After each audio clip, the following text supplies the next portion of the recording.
Le Fresh Start Marvel a enfin débuté en France, l'occasion pour de nouveaux lecteurs de se lancer dans l'univers Marvel Comics et pour les anciens de lui redonner une chance. Un relaunch que j'ai envie de comparer à Marvel Now, une majorité de séries accueillant de nouveaux artistes et la majorité de ses runs étant très bon. Mais je vous sens un peu sceptique. C'est un nouveau numéro 1, il y a un nouveau scénariste, c'est une bonne porte d'entrée. Bon, ça c'est un discours que vous entendez régulièrement à chaque relaunch, et je peux pas trop vous en vouloir si vous vous méfiez de ce Fresh Start Marvel. Mais je peux au moins vous conseiller deux séries qui en font partie et qui sont juste excellentes. Tout d'abord, Spider-Man, qui est un bon exemple vu que c'est un peu la figure de Marvel et que c'est le premier choix des lecteurs, et Venom, pourquoi parce que tout simplement, c'est le meilleur titre de ce Fresh Start Marvel. En cliquant sur cette vidéo, vous avez choisi Venom, bande de gothiques. Mais vous avez fait un très bon choix, le meilleur même. Bon, je vais me laver les dents et on en parle juste après le générique.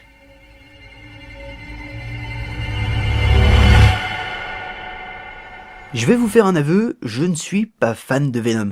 Alors j'aime son existence, son histoire, son design, et je suis jamais contre un petit combat avec Spidey, mais le perso a très peu d'intérêt à mes yeux. Et je saurais pas trop dire quand son évolution m'a perdu, mais tous ces clones de Venom qui sont apparus par la suite ont tué la menace qu'il représentait à ses débuts. Et quand on arrive à checker tous les 6 mois si c'est Peter, Flash, Scorpion ou Eddie Brock le nouveau Venom, ça veut tout dire. En plus, hormis Agent Venom, on peut pas dire que le perso a été gâté niveau série solo, donc quand a commencé le Fresh Start Marvel, j'avais aucune raison de lire Venom. Sauf que... j'ai vu qui scénarisait la série. Donny Cates, le nouvel homme fort de Marvel, et c'est pas la première fois que je vous parle de lui, et on est même plusieurs à vous vendre ses récents travaux, mais putain qu'il est bon, le gars il a la passion, il a des idées, il arrive toujours à trouver un plot cool, inédit, intéressant, et même quand il est bien what the fuck, putain ça fonctionne. Il a assuré sur Thanos, sur Doctor Strange avec son Loki sorcier suprême, le Cosmic Ghost Rider, cette idée de taré, c'est lui, et même les Inhumains, cette équipe qui a été traînée dans la boue durant plusieurs années, il en a fait un truc énorme.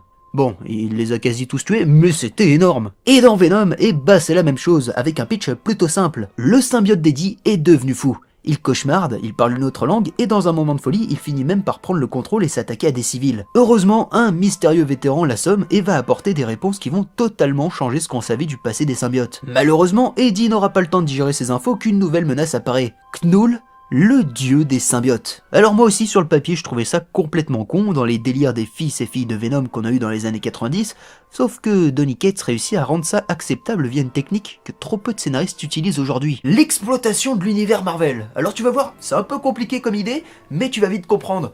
Il lit des comics, il y a un concept qui lui plaît bien, qui est plus exploité, il va l'utiliser. Genre, il fait son boulot de scénariste. C'est dingue ça!